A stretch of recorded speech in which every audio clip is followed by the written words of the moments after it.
Hi, I'm Heidi Bragg, and welcome to WEFTEC Live. Today I'm here with Charles Fishman. Charles has a really impressive resume. He started out as a newspaperman. He was a reporter with the Washington Post.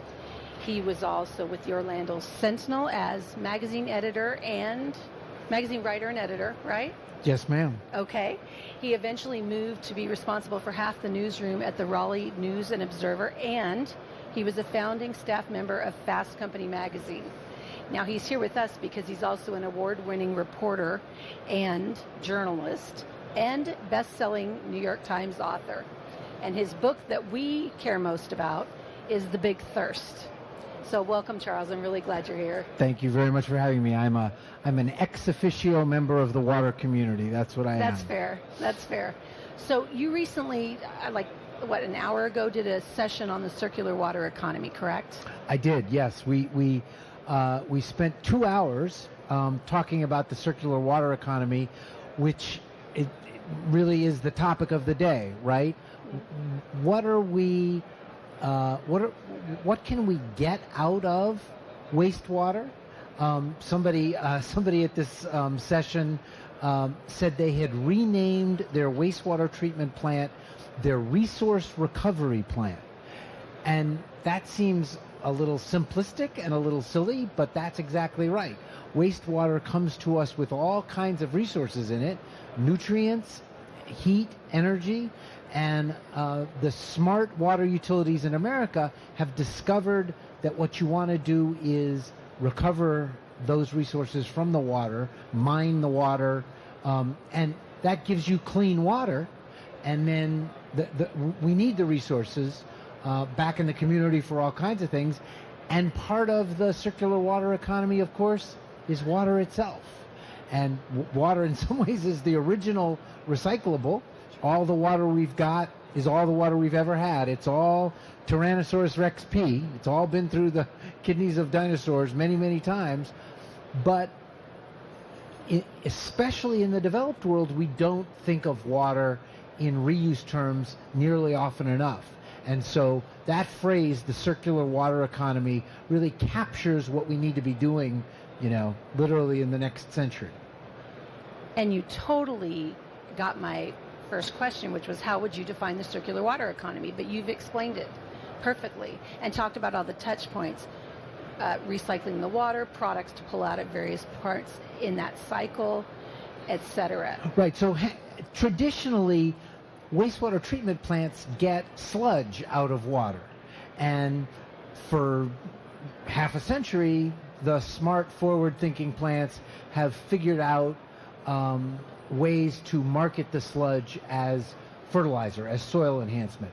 But even that is a very small percentage, and that's just a little bit of what you can get out of the wastewater. And so the circular water economy says, what is in the water that comes to our treatment plants, whether it's drinking water plants or wastewater plants, and let's think of it not as a waste product, but as a resource. How can we get it out in a usable form, and how can we reuse the water itself and whatever energy is also embodied in the water in terms of most wastewater treatment plants get water that's warmer than the ambient air and warmer than the water they send out. And so you don't want to send that heat into a body of water, you want to capture it. Okay, so let's talk about this a little bit.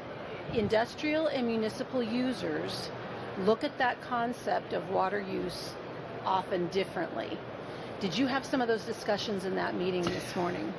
That particular sort of, I don't know if you would call it a divide, but that particular pairing of users didn't actually come up this morning.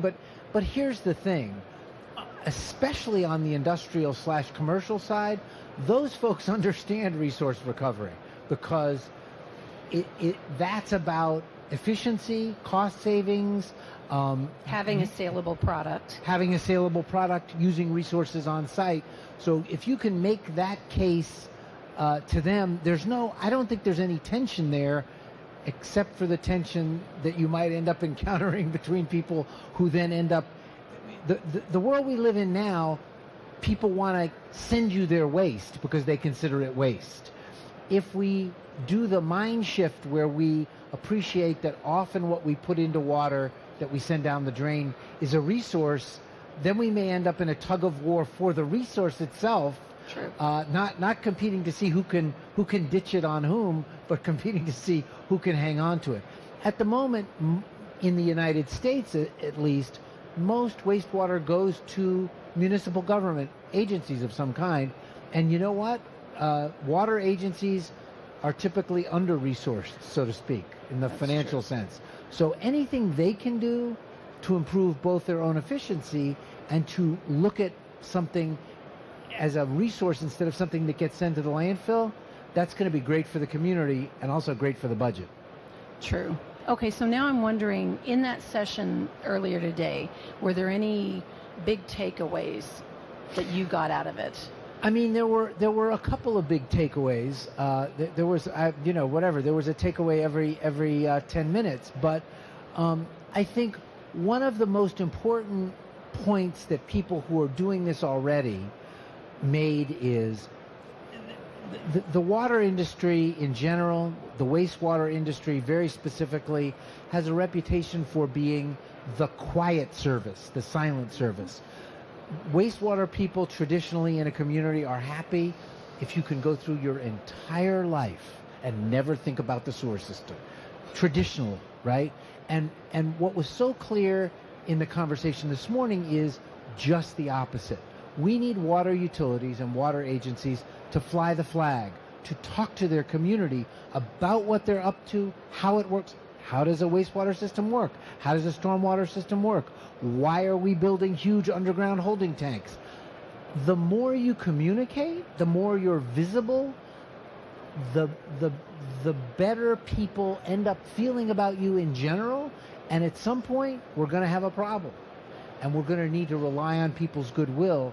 And the time to create that goodwill is well in advance. And so there was a woman who stood up and said, you know, we're loud and proud. We, as a wastewater agency, as a stormwater agency, go to every community event, every fair, anywhere that people will have us, we show up so that they know who we are. And we'll talk to anybody about anything. And that's a great attitude. We don't want to be below the radar screens anymore, because water issues are center stage, and we need Americans to understand their water system a little better than they do. They do. And that appreciation creates a little bit of goodwill, which we're going to need as well. Okay, so before we wrap up here, you've written a lot of different books on a lot of different topics. What are you working on now? I am working on a topic that is directly relevant to the world of water, although it's not about water. I'm writing a book about the American economy and what work is like in the United States right now. I'm profiling 80 American workers about what they like about their work, what they don't like about their work, and how work is changing. And I think we're going to look back. I don't think we need 50 or 100 years. I think we're going to look back in 15 years and say that the early 2020s were a moment when work changed, when we changed where we worked and how we felt about work. And, you know, we've got AI is not a myth. We've got tremendous automation coming in. That's going to eliminate some jobs. It's going to make some jobs much more deeply satisfying. It's going to create all kinds of new jobs. But one place that needs to pay attention to that kind of digital innovation is the world of water. The revolution's coming for us too now. I agree, and WEF agrees. As you know, workforce is one of the main really of our important. Strategic plan. We need smart, creative young people to come into the world of water. We need your help, and you can make huge progress because there are a lot of parts of the world of water that are a little old-fashioned. Well, I really appreciate your time. Thank you for joining us, and stay tuned for more episodes of WEFTEC Live. Thank you, Heidi.